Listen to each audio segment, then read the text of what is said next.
같이 일어나서 나는 예배자입니다. 찬양하도록 하겠습니다.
나는 전능하신 아버지 하나님, 천지의 창조주를 믿습니다.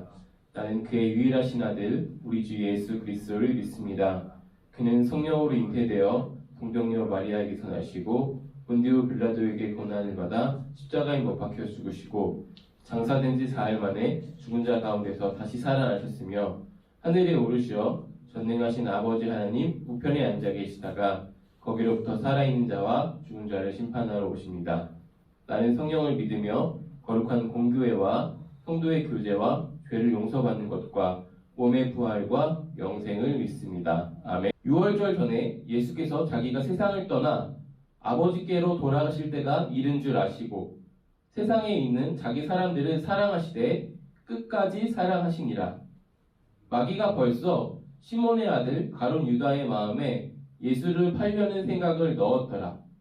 저녁 먹는 중 예수는 아버지께서 모든 것을 자기 손에 맡기신 것과 또 자기가 하나님께로부터 오셨다가 하나님께로 돌아가실 것을 아시고 저녁 다투시던 자리에서 일어나 겉옷을 벗고 수건을 가져다가 허리에 두르시고 이에 대야에 물을 떠서 제자들의 발을 씻기시고 그 두르신 수건으로 닦기 시작하여 시몬 베드로에게 이르시되 베드로가 이르되 주여 주께서 내 발을 씻으시나이까. 예수께서 대답하여 이르시되 내가 하는 것을 내가 지금은 알지 못하나 이후에는 알리라. 베드로가 이르되 내 발을 절대로 씻지 못하시니라. 예수께서 대답하시되 내가 너를 씻어주지 아니하면 내가 나와 상관이 없느니라. 시몬 베드로가 이르되 주여 내 발뿐 아니라 손과 머리도 씻어 주옵소서. 예수께서 이르시되 이미 목욕한 자는 발밖에 씻을 필요가 없느니라. 온몸이 깨끗하니라. 너희가 깨끗하나 다는 아니니라 하시니 이는 자기를 팔 자가 누구인지 아심이라. 그러므로 다는 깨끗하지 아니하다 하시니라. 그들의 발을 씻으신 후에 옷을 입으시고 다시 앉아 그들에게 이르시되 내가 너희에게 행한 것을 너희가 아느냐? 너희가 나를 선생이라 또는 주라 하니 너희 말이 옳도다. 내가 그러하다.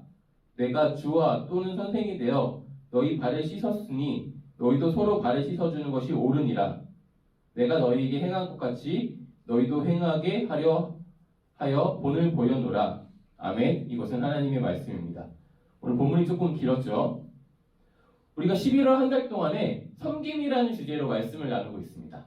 지난주에도 우리가 섬김이라는 주제로 말씀을 나눴어요. 제목이 섬김이었어요. 그래서 우리가 섬겨야 하는 대상, 이웃이 누구인지 함께 고민했었고요. 이웃을 사랑해야 하는 두 가지 이유와 어떻게 이웃을 사랑할 수 있는지 그런 세 가지 방법에 대해서 다시 한번 상기하고 고민하는 시간들을 가졌습니다. 그리고 오늘은 우리가 익숙한 이 세족식의 본문을 통해서 예수님처럼이라는 제목으로 함께 말씀을 나누려고 합니다. 제가 지금부터 인물 몇 명의 이름을 언급해 드릴 건데요. 이 사람들이 공통점이 뭘지 한번 여러분들이 생각을 조금 해봤으면 좋겠어요. 메르켈, 링컨, 유재석, 김연아. 어떤 공통점이 있는지 아시겠나요? 뭐 사람이라는 거? 뭐 이 정도인가요? 이 사람들은 누군가가 이 사람들을 자기의 롤모델이라고 이야기했던 사람들이에요. 네. 한 번쯤은 본 적이 있죠. 이 사람들을 롤모델로 삼은 사람들. 주변에서 많이 볼 수도 있을 것 같아요. 누군가가 자기의 롤모델이다 이렇게 얘기할 수 있는 사람들 중에 하나라는 거죠. 여러분들도 롤모델에 대해서는 이미 알고 있어요. 그렇죠? 이 중에 혹시 롤모델을 가지고 있는 사람들이 있을까요? 뭐 관심이 없다, 잘 모르겠다, 뭐 나랑 상관없는 얘기다 그런 눈이네요. 요즘은 롤모델이라는 말보다는 뭐 워너비라는 말도 쓰기도 하는 것 같고요. 뭐 여러 가지로 표현하는 것 같은데요. 결국은 이런 거죠. 우리가 추구하는 어떤 삶의 방향, 그곳에서 나보다 먼저 그 길을 간 사람, 그래서 내가 본받을만 하고 저 사람처럼 됐으면 좋겠다라는 어떤 삶의 지향점이나 나의 바람을 담아서 저 사람이 나의 롤모델이다 이렇게 얘기를 하는 것이죠. 맞죠? 그래서 우리는 언젠가는 누군가를 롤모델로 삼게 되어 있어요.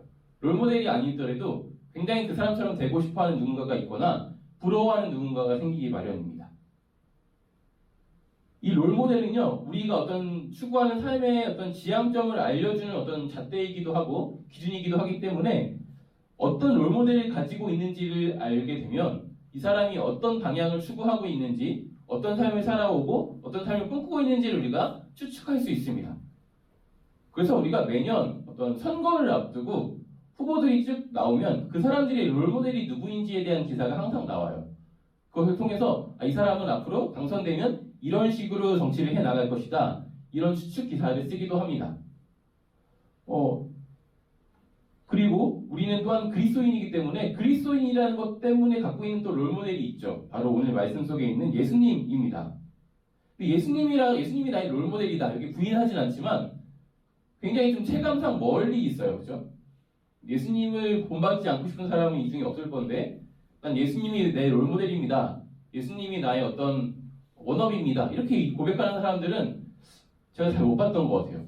성경에 있는 이 다른 인물들을 이야기하거나 나와 가까이 있는 다른 신앙의 선배들을 언급하면서 저 사람처럼 신앙생활을 하고 싶어, 저 사람처럼 살고 싶어 이렇게는 이야기하는 사람이 있어도 예수님이 나의 롤모델이라고 이야기하는 사람들은 되게 드물었습니다.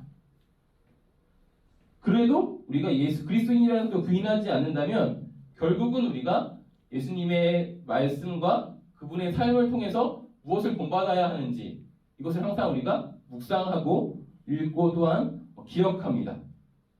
오늘 말씀에서는요, 예수님께서 제자들에게 나를 본받아라라고 이렇게 대놓고 이야기하는 그런 장면이 묘사되고 있습니다. 우리가 읽은 이 말씀은요, 이 유월절을 앞두고 예수님과 제자들 사이에서 일어났던 일을 이제 기록하고 있습니다. 이때 크게 우리에게 유명한 두 가지 사건이 일어나는데요. 한 가지는요, 유월절 어린 양으로 오신 예수님께서 유월절이 되기 이전에 제자들과 함께 유월절 만찬을 나누신 그 사건이 굉장히 우리에게 익숙한 사건이죠. 이것을 그림으로 그린 사람도 있고 우리가 그것의 제목을 최후의 만찬 이렇게 붙여서 기억하는 사건이에요. 모두가 다 알고 있는 사건입니다.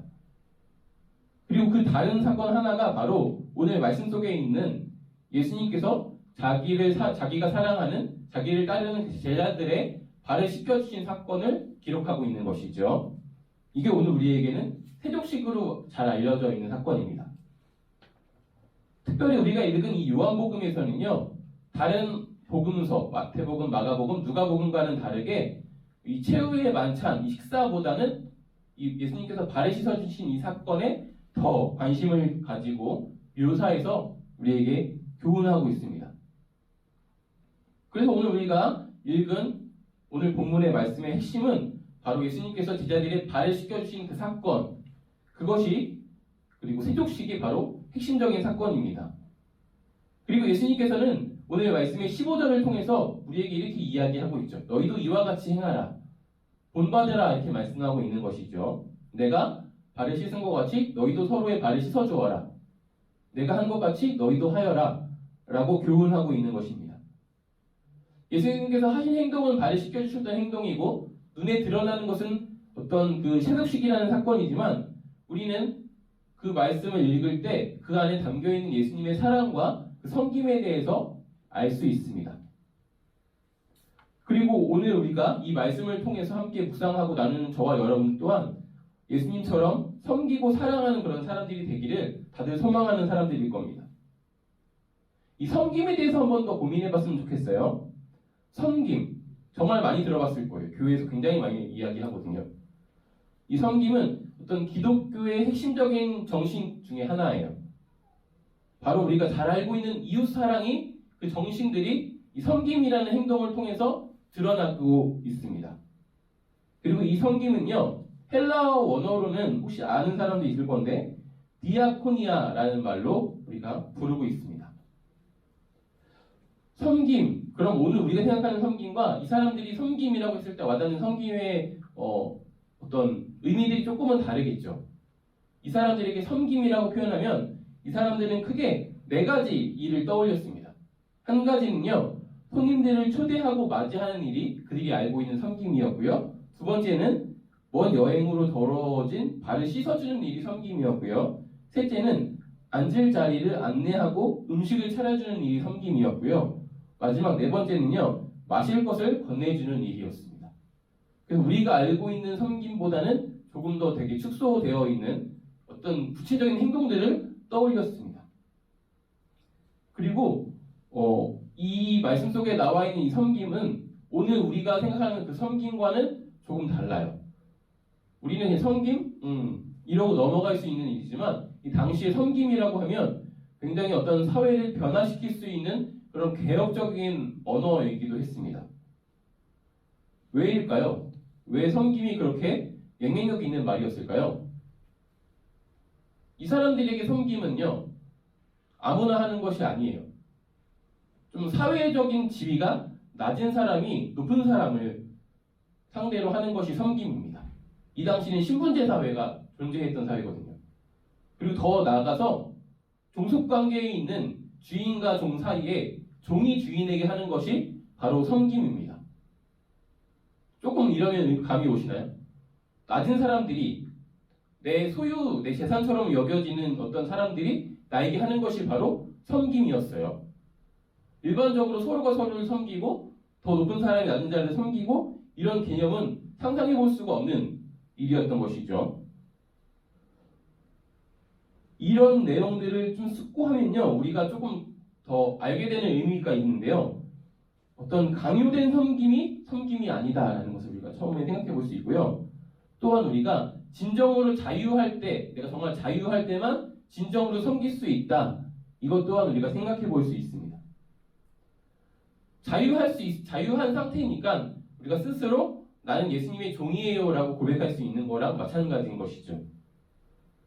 또한 예수님이 우리를 자유하게 했다는 고백이 오늘 우리가 생각하는 것처럼 단지 우리가 예수님께서 나를 영적으로 자유하게 하셨다, 죄에서 자유하게 하셨다, 이런 신앙적인 그리고 영적인 그런 언어뿐만이 아니라 실제적으로 사회 구조 안에서 내가 매여 있는 어떤 신분과 나의 어떤 신분과 어떤 상식과 어떤 사회적 지위와 이런 것들을 다 통틀어서 나를 자유하게 하셨다, 이런 고백인 것이죠. 실제적인 어떤 고백인 거예요. 그래서 주님 안에서 자유하다라는 말은 그 모든 것으로부터 자유합니다. 그래서 주님 안에 있는 공동체, 바로 교회에서는 오늘날 우리는 잘 사용하지 않지만 저 때만 해도 많이 사용했던 그런 호칭들을 많이 썼습니다. 뭐 형제님, 자매님 이런 얘기 들어본 적 있죠. 여러분 길 가는데 여러분들 모두가 자매님 이렇게 부르면 어떻게 행동해야 되나요? 귀를 막고 분명히 이상한 사람들이 이렇게 뻔하니까 안 들리는 것처럼, 아니면 아무 노래도 나오지 않지만 에어팟 꽂혀 있는 그거를 그냥 꽂고 들어가 나가는, 그게 여러분 좀 더 현명하겠지만 이 당시에 형제와 자매라고 했던 이 고백은 당신과 나와 어떤 신분의 차이, 그리고 인종의 차이, 국가적인 차이가 있지만 그럼에도 이 공동체 안에서는 우린 똑같이 하나입니다. 형제입니다. 높낮이가 없습니다. 이런 고백 중에 하나라는 거죠. 그래서 이 당시의 교회, 섬김과 이 공동체의 모임 자체가 굉장히 사회적인 어떤 변화, 개혁을 이끌었던 발언이고 공동체였다라는 것입니다. 그러니까 우리가 느끼는 이 섬김과 이 사람들이 이야기하는 섬김은 갭이 굉장히 클 수밖에 없습니다. 그렇죠? 그렇게 생각해보면 오늘 말씀 속에 나와 있는 베드로의 반응이 너무나 쉽게 이해가 됩니다. 오늘 우리가 살아가고 있는 사회는 어떤가요? 그리고 오늘 이 진정한 이 섬김, 이 사람들이 느꼈던 이 섬김의 의미를 숙고했을 때 지금 나에게 오는 이 섬김에 대한 마음이 어떤지 한번 살펴봤으면 좋겠어요. 꼭 여러분들에게 섬김이라는 말을 들었을 때 무언가 부담 이렇게 떠오른다면 오늘 말씀 속에 있는 가르침을 통해서 보면 예수님께서 제자들에게 가르쳐주신 자유함 가운데 했던 그 섬김이 아니라 이 섬김 자체가 일이 되어질 확률이 큽니다. 내가 이것을 일로 느끼고 책임으로 느끼기 때문에 무언가 부담이라는 것이 생기는 것이죠. 근데 오늘 말씀 속에서는 진정 자유한 사람이 주이고 선생이신 예수님이 낮은 제자들을 섬기고 있는 것이니까 의미가 많이 다른 것이죠. 아니면 그것이 아니라면 우리가 자본주의 사회에 살고 있다 보니까 알게 모르게 학습되어 있는 어떤 것이 있습니다. 바로 가불관계라는 것이죠. 높고 낮음이 은연중에 생겨졌고 또 다른 어떤 신분처럼 느껴져서 뭔가 어떤 서비스가 일이 되어 있어서 그런 마음으로 섬김이라는 것을 이해하고 있을지도 모르겠습니다. 그런 것을 좀 돌아봤으면 좋겠어요. 혹시 내가 섬김이라는 것을 부담스러워하고 있다면, 섬김이 일처럼 느껴지고 듣기 싫은 단어이고 정말 마음속에 지워버리고 싶은 그런 단어라면 혹 내가 섬김을 그렇게 이해하고 있는 것이 아닌지 스스로를 돌아봤으면 좋겠습니다. 그랬다면 어쩌면 나는 진짜 지금 예수님 안에서 자유함을 느끼지 못하고 있을 수도 있습니다. 이 섬김이라는 말을 조금 더 이제 알아봤으면 좋겠는데요. 섬김은 이 교회를 세우는 5가지 기둥 중에 하나였어요.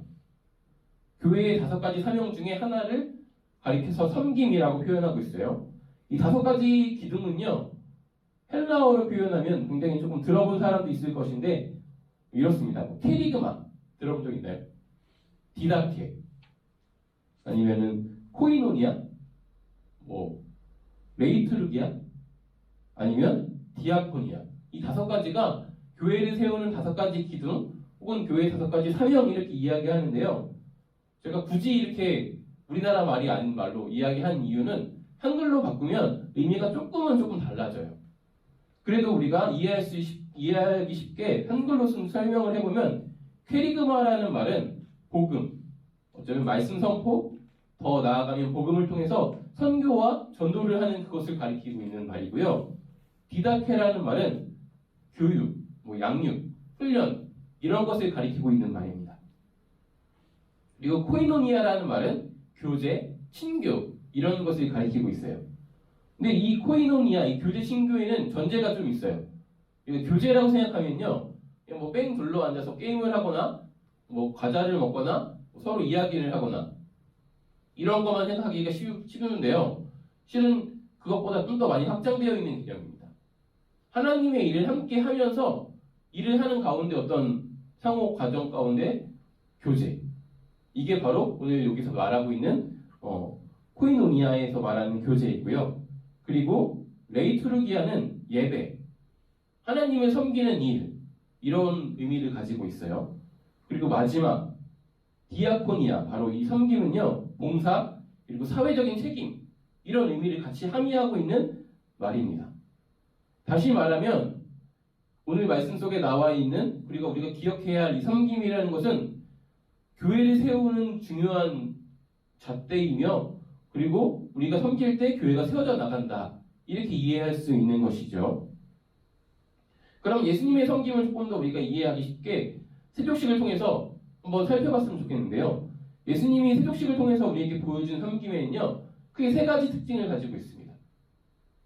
한 가지는요, 먼저는 예수님께서 가장 약한 부분, 가장 더러운 무엇인가를 섬겼다라는 것을 우리가 기억했으면 좋겠습니다. 그것이 바로 특징이거든요. 섬김이 필요하지만 생각하지 못하는 그 부분에 먼저 솔선수범해서 섬겼다. 이게 예수님의 섬김의 자세였습니다. 가장 연약한 부분, 가장 필요한 부분, 가장 더러운 그 부분에 예수님께서 친히 솔선수범해서 섬기심으로 그 사람과 나와 관계하셨다. 이게 예수님께서 말씀하고 있는 섬김이거든요. 그러니까 예수님의 섬김에는 사랑이 기반이 되어 있는 것이죠. 그리고 사랑이 없다면 우리의 이웃, 내 옆에 있는 형제가 진정으로 무엇이 필요한지도 조차 알기 쉽지 않습니다. 사랑의 마음을 가지고 관찰하고 저 사람은 도대체 뭐가 필요한 사람인지 이런 것들을 평소에 주의 깊게 보니까 그 필요를 알게 되고 마음에서 우러나오는 그런 마음에 가장 더러운 것을 손으로 잡을 수 있는 그런 사람이 될 수 있는 것이죠. 예수님의 세족식의 가장 큰 의미가 바로 이거 중에 이것이죠. 둘째는요, 우리가 이미 앞에서 이야기했던 내용이에요. 패러다임을 바꿨다라는 것이죠. 주와 선생이었던 예수님께서 스스로를 낮춰서 제자들의 발을 씻기겠다 이렇게 이야기하시는 것입니다. 우리가 이 당시의 사회의 문화 속에서 섬김이 어떤 의미를 가졌는지 이야기해보더니 이제 베드로가 왜 거절했는지를 알 수 있습니다. 단순히 그냥 어떻게 내 말을 쑥스러워요 이때는 감사한 경향 이런 것들이 아니었던 것이죠. 어떻게 주가 어떻게 나보다 높은 자리에 있는 랍비가 내 발을 씻긴다고요? 이런 의미였던 것이죠. 그러면서 내가 씻어드리겠습니다조차 하지 못하잖아요. 종이 하는 일이었기 때문이죠. 이런 의미가 있습니다. 우리나라도 좀 이런 게 있죠. 유교 문화가 어느 정도 사회에 전반적으로 깔려 있어서 뭔가 연장자를 섬기는 것이 조금 더 당연하고 아니면은 뭐 작은 자가 큰 자를 섬기는 것이 좀 당연시 여기는 부분들도 분명히 있어요. 물론 여러분들은 조금 더 다를 거예요. 여러분들은 조금 더 개인주의적인 어떤 성향들이 강한 세대잖아요. 그래서 그런 시대 정신을 가지고 있어서 어떤 나이와 그리고 사람이 누가 더 크고 낮고 이런 차이가 많이 좀 옅을 세대잖아요. 그래서 좀 더 나은 것 같아요. 여러분들이 좀 더 이 자유함을 가지고 있으니까요. 사람 대 사람으로 더 섬길 수 있는 그런 사람들의 어떤 자세가 더 쉬운 거예요. 여러분들이 부모님이 섬기는 것보다 여러분들이 더 섬기기에 쉽다라는 이야기인 것이죠. 우리가 이런 마음을 가지고 한 사람 대 한 사람으로 사람이 어디 크고 낮음이 있겠습니까? 하나님 안에서 다 하나인 것이죠. 그런 마음으로 똑같은 마음으로 섬길 수 있는 저와 여러분 됐으면 좋겠어요. 그리고 마지막 세 번째는요. 예수님은 모든 제자의 발을 씻기셨다라는 것을 우리가 기억했으면 좋겠어요. 예수님이 씻겼던 제자들 중에는요.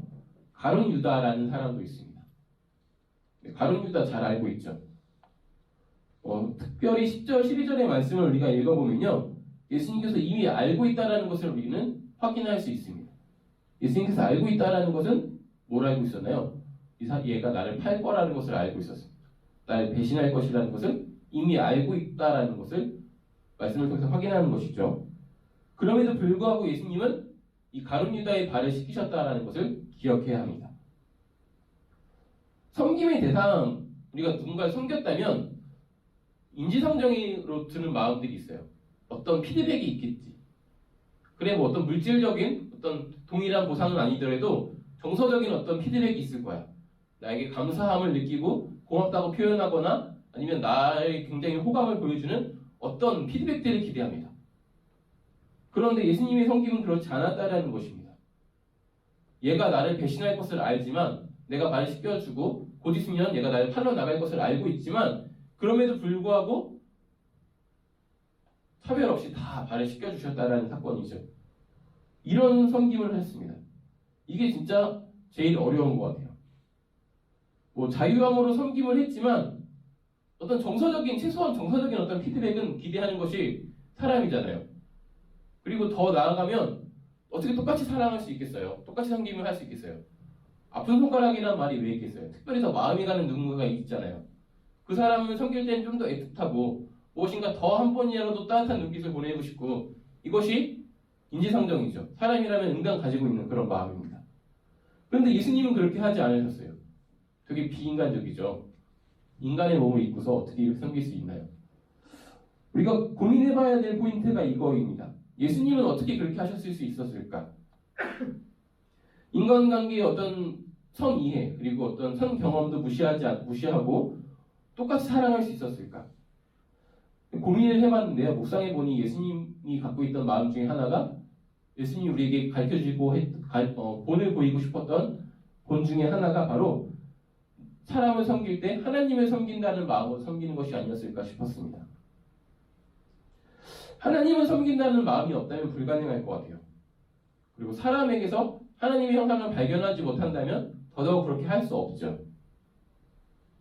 그래서 우리가 예수님의 섬김 이전에 예수님이 섬김을 위해 고민하고 무릎 꿇어왔던 시간들을 같이 기억했으면 좋겠습니다.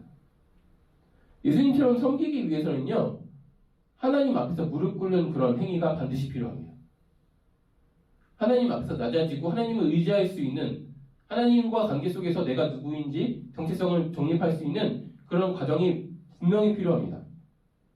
예수님처럼 섬기기 위해서는요, 우리가 말씀을 읽는 것도 좋아요. 그리고 말씀을 암기하는 것도 좋아요. 어떻게 예수님께서 섬기셨는지 기억하고 묵상하고 오늘날 우리의 패러다임에 바꿔서 적용하는 거 너무 좋습니다.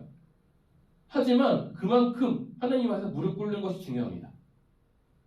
하나님 앞에서 무릎 꿇지 못하면 사람 앞에서 무릎 꿇는 것은 불가능한 것 같아요. 그건 굴욕적인 일이거든요. 내가 굉장히 자존심이 상하는 일이고요. 어떻게 그렇게 할 수 있겠어요? 그러므로 우리는 사랑을 위해서 무릎 꿇는 그런 시간들이 필요합니다.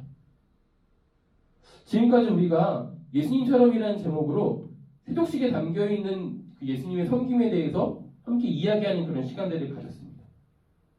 이제는 우리가 이것들을 실천해 봤으면 좋겠어요. 함께 나눈 것처럼 말씀을 읽고 하나님께 무릎 꿇는 것을 통해서 우리가 이웃을 사랑할 수 있는 저와 여러분 되었으면 좋겠습니다. 다음 주일이 추수감사주일이죠. 추수감사절 올해의 추수감사절은 조금 느낌이 많이 다른 것 같아요. 코로나 때문에 그런 건지도 모르겠지만 모든 행사들이 뭔가 좀 자제되어 있어서 그럴지도 모르겠지만 특별하지 않은 것 같아요. 그리고 나의 한 해를 돌아봤을 때 무엇인가 큰 사건들이 없죠. 물론 인생의 새로운 막을 준비하고 있는 어떤 졸업을 준비하고 있거나 입시를 준비하고 있는 친구들은 조금 다른 의미이겠지만 그 외에 친구들은 특별히 이번 올 한 해는 뭐가 없는 것 같아요. 그렇죠? 그럼에도 불구하고 우리가 추수감사절을 앞두고 꼭 해야 되는 것들이 있습니다. 한 해를 돌아보는 것이죠. 그리고 이제 한 해에 하나님께서 주신 열매들이 무엇인지 기억하고 거둬들일 준비를 해야 됩니다. 그리고 그 모든 것들이 추수감사절에 하나님께 감사함으로 드러나야 되는 시간들인 거죠. 너무 좋습니다. 하나님께서 하신 그 은혜를 계수하는 것도 좋고요. 소소하지만 내 삶 가운데 평안했고 지금 내가 건강히 있을 수 있음을 감사하고 이런 고백이 하는 것도 너무 좋습니다.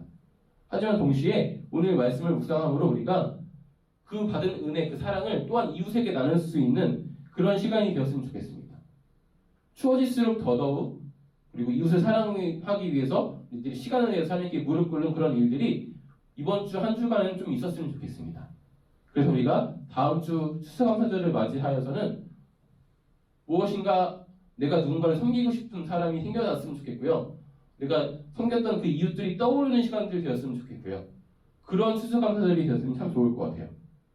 그렇게 예수님처럼 우리가 섬기고 우리 섬김으로 교회가 세워져 나가고 우리들이 섬김을 통해서 또한 다른 사람들이 하나님의 사랑을 느끼게 되는 그런 일들이 가득하기를 소망하면서 우리 함께 기도하면서 오늘 예배를 마쳤으면 좋겠습니다.